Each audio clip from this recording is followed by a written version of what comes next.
Mummy जी, चाय ले लीजिए। अरे कलमुही, तेरे हाथों से तो चाय पीते हुए भी डर लगता है, कहीं इससे तेरा रंग मुझ पर ना चढ़ जाए। अगर इन्हें इतनी ही शर्म होती तो मेरे इतने हैंडसम भाई को इस तरह फंसाती नहीं। बानी और शिवम की लव मैरिज हुई है। बानी के ससुराल में उसकी ननद और सास हैं, जिन्हें अपने गोरे रंग पर बहुत गुरूर होता है, जिस वजह से वो बानी को सिर्फ उसके सांवले रंग की वजह से नापसंद करती है और हमेशा उसे ताने सुनाती रहती हैं। बानी उनकी सभी जली कटी बातें सुनकर चुपचाप वहां से चली जाती है। तुम माँ और छोटी को कुछ बोलती क्यों नहीं?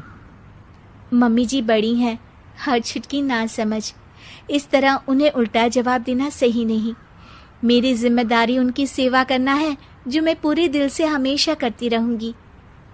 ऐसा बोलकर बानी रसोई में जाकर रात के खाने की तैयारी करने लगती है। रात को खाना खाते हुए बानी की सास उसे कहती है, कल मैंने अपनी फ्रेंड्स के साथ किटी पार्टी रखी है, समय से सारा खाना बना देना और अपना मनहूस चेहरा लेकर ज्यादा उनके सामने मत आना, समझी? माँ, बानी आप दोनों की कितनी परवाह करती है, फिर भी आप उससे इतना बुरा व्यवहार क्यों करती हैं? अरे एक तो लव मैरिज करके इस कलमुही को हमारे सर पर लाकर बिठा दिया और अब हम इसे कुछ बोल भी नहीं सकते क्या?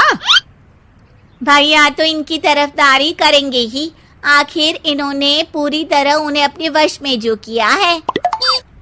जिसे जो करना है करे, बस कल मेरा सारा काम समय पर हो जाना चाहिए। इस पर सब खाना खाकर सोने चले जाते हैं और अगले दिन बानी जल्दी उठकर सास की किटी पार्टी के लिए तैयारियां शुरू कर देती है, जिस पर पार्टी शुरू होने के बाद सास की सहेलियां कहती हैं, अरे वाह री, तेरी बहू ने तो बड़े स्वादिष्ट समोसे बनाए हैं।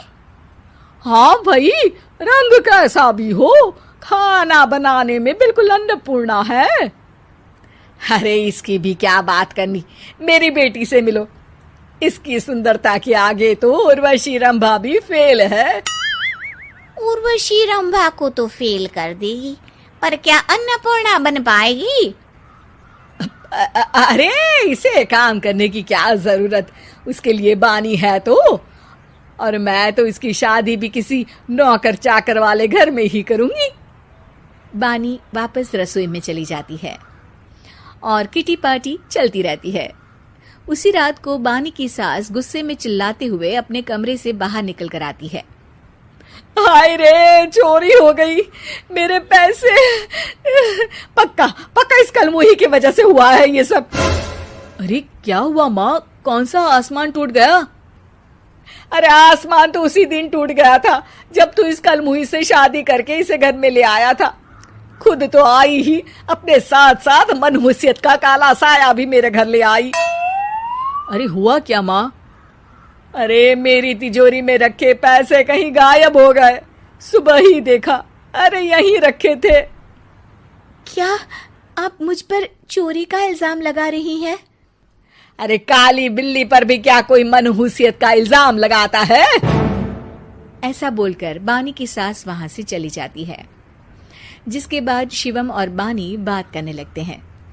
देखो, मम्मी की बात का बुरा मत मानना, वो बस परेशान है ना, इसलिए कुछ भी बोल गई। वो परेशान नहीं, मुझसे नफरत की वजह से ऐसा बोलकर गई हैं। उन्हें मैं हमेशा एक आंख नहीं सुहाती। देखो बानी, अगर तुम चाहो तो हम दूसरा घर लेकर वहां शिफ्ट कर सकते हैं। आखिर तुमसे प्यार करके तुम्हें अपनी जिम्मेदारी पर इस घर में लेकर आया हूं, इस तरह टॉर्चर नहीं होने दे सकता। अगर आप साथ हैं तो मुझे किसी चीज की टेंशन नहीं, और आखिर वो हमारे बुजुर्ग हैं, हम उन्हें और छुटकी को इस तरह अकेले छोड़कर कैसे जा सकते हैं। इसके बाद बानी भी अपने कमरे में चली जाती है और अब हर रोज उसकी सास की तिजोरी से पैसे गायब होने लगते हैं। इसी तरह कुछ समय बीत जाता है और वो हर बार हर चीज का इल्जाम बानी पर लगाती है, पर बानी कभी कुछ भी नहीं बोलती। कलमुही नास पीटी, बहू को घर की लक्ष्मी बोलते हैं, ये तो पनौती बनकर आई है, पनौती। एक रात बानी की सास को आधी रात में प्यास लगती है, तो वो पानी पीने रसोई की तरफ जाती है। तभी उसे अपनी बेटी के कमरे में कुछ आवाज सुनाई देती है। हाँ हाँ, मैंने मम्मी की तिजोरी से हर रोज थोड़े थोड़े पैसे निकाल कर हम दोनों के लायक खूब पैसे इकट्ठे कर लिए हैं।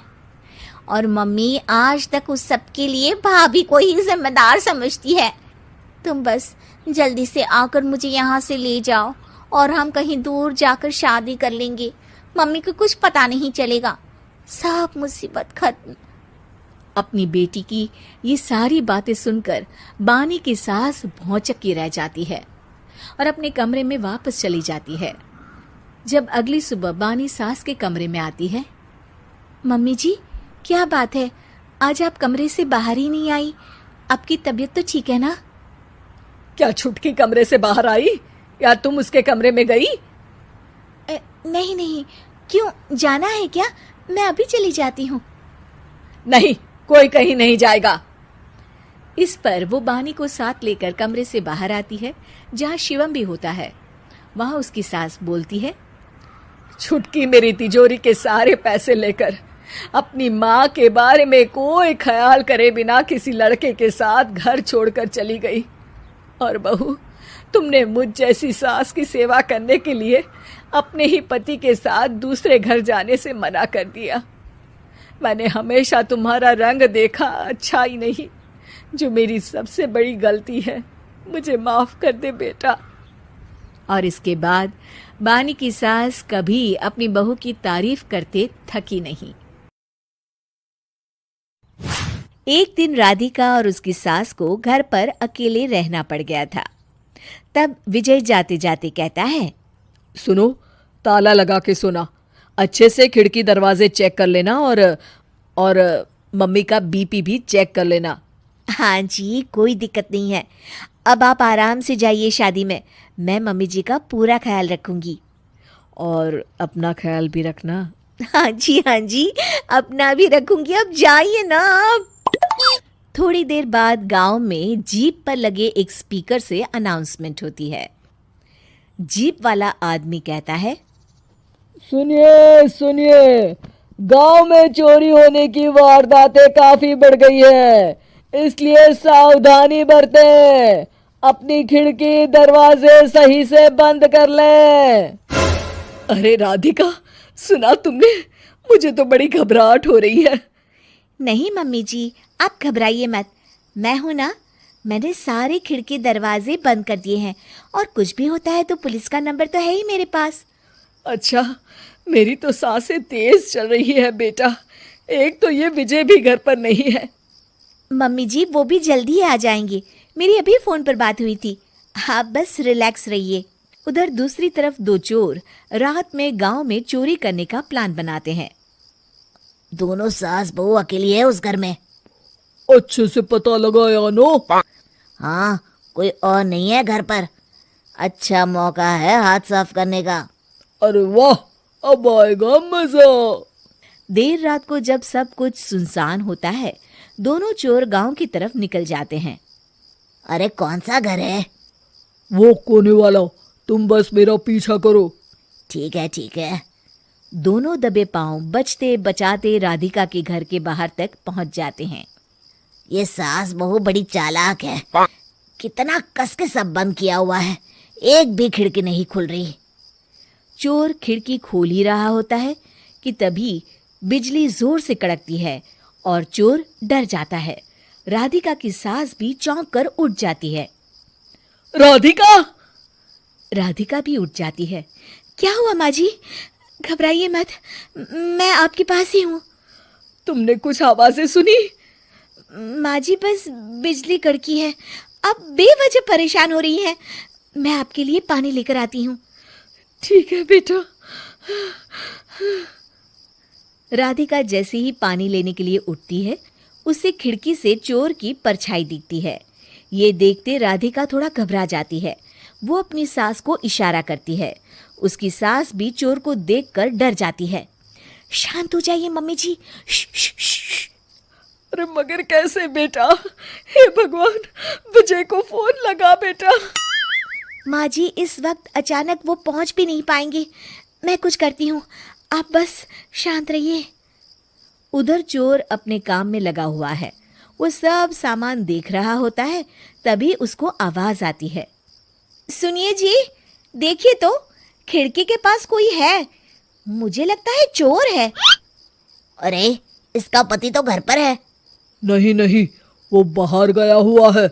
मैंने उसे खुद बस से जाते हुए देखा था। तो ये बातें किससे कर रही है? राधिका जानबूझकर जोर जोर से बातें करने लगती है। सुनिए जी, जल्दी आइए ना बाहर। मुझे पक्का शक है कि घर में कोई घुस आया है। अरे, लगता है इसका पति आ गया है। ये दोनों अकेली नहीं है। भोलू की जानकारी तो गलत थी। भागो। चोर घबराकर जल्दी जल्दी बाहर की ओर भागने लगते हैं। तभी एक चोर का पांव फिसल जाता है, मगर वो फिर से जल्दी से खड़ा होकर भागने लगता है। वो गली के कोने तक पहुंचने ही वाला होता है कि पुलिस उसको पीछे से आके पकड़ लेती है। अरे रुको तो, किधर भाग रहे हो दोनों? कब से तुम दोनों की तलाश थी हमको? साहब, छोड़ दो हमको साहब। हमने कुछ नहीं किया।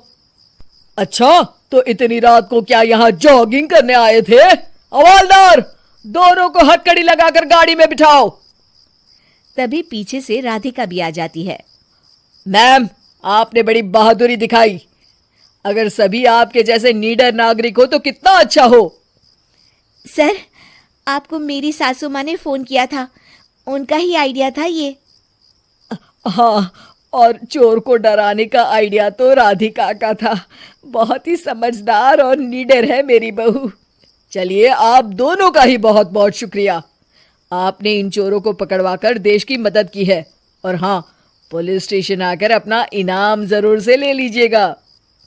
और अगले दिन विजय शहर से आ जाता है। वो अखबार में तस्वीर देखता है जिसमें राधिका और माँ इनाम ले रहे होते हैं। माँ, आपको कोई चोट तो नहीं आई है ना? अरे ना बेटा ना, जब तक राधिका साथ है तकलीफ कैसी। राधिका, तुम ठीक तो हो ना? I am so proud of you Radhika. तुम बहुत ही समझदार हो।